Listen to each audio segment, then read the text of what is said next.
Depois dessa votação da Zambelli, como é que fica a situação, a questão do mandato de Eduardo Bolsonaro? A gente pode ter uma votação, no caso dele também, uma discussão mais precisa?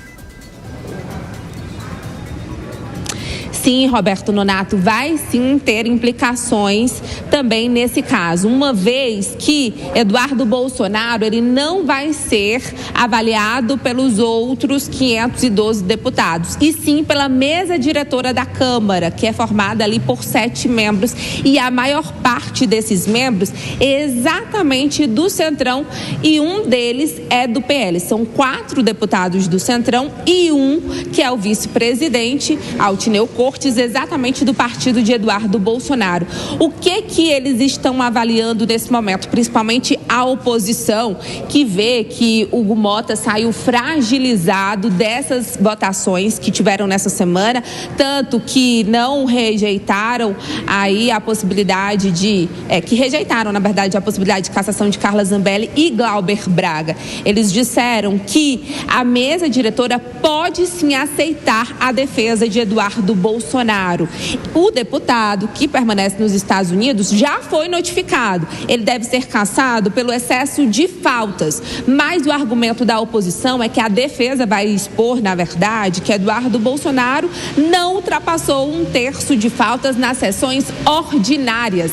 Isso porque a Câmara dos Deputados já vem realizando há algum tempo sessões extraordinárias, que são exatamente aquelas fora do horário permitido no regimento interno e também na Constituição Federal. Ou seja, muitas vezes eu vi inclusive a abertura do plenário às 13h55, quando na verdade a abertura deveria ser às 14 horas, e isso configura a sessão extraordinária. Então eles veem essa brecha atualmente pela fragilidade de Hugo Mota, é a avaliação da oposição, da mesa diretora da Câmara aceitar a defesa do deputado federal Eduardo Bolsonaro e aí novamente impor ali uma derrota ao Supremo Tribunal Federal nesse momento de tensão entre o Legislativo e o Judiciário.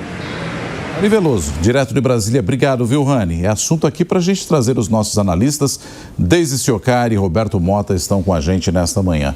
Vou começar contigo essa rodada, Deise, à medida em que a gente observa aí também, a impressão que dá é que é uma operação para tentar salvar mandatos, né? Porque um está lá nos Estados Unidos desde fevereiro e não atua por aqui. A outra está presa na Itália, mas também há uma tentativa de salvar o mandato. Confesso que a impressão que dá é que é um espírito de corpo cada vez mais presente. Qual é a tua impressão, hein? Não é uma impressão tua não, né, Nonato? O que a gente tem visto é o Congresso Nacional cada vez mais se autoprotegendo, né? E quando a lei ela protege aqueles que têm poder, como que a sociedade vai confiar na lei, né? A gente tem vários exemplos aqui da Casa Legislativa, inclusive um dos maiores exemplos, eu entendo que seja o próprio Conselho de Ética, que já recebeu mais de 25 denúncias ao longo dos anos e puniu somente 6 ou 7 deputados, é um número muito baixo. O Congresso Nacional, ele acaba tendo uma morosidade muito forte, porque deixa de legislar para a sociedade e fica protegendo os seus, né? Aquela autoproteção da casta que a gente vem falando aqui ao longo das semanas.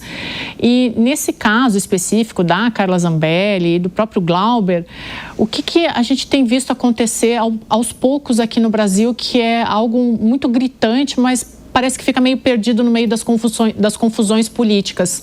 É o STF agindo cada vez mais como um poder moderador e o Congresso, a Casa Legislativa, somente como um palco retórico. Então, cada vez mais o Congresso Nacional ele acaba reagindo às situações políticas do que se antevendo a elas. E aí o STF vem e acaba assumindo o papel do Congresso Nacional. E isso não é de hoje. A gente já tem falado sobre isso há uns 2 anos. E ao fim e ao cabo, a gente tem visto que a sociedade brasileira vê desde a abertura democrática o Congresso Nacional se autoprotegendo. E falando em reação, Mota, dá para prever alguma coisa vindo da Câmara na semana que vem?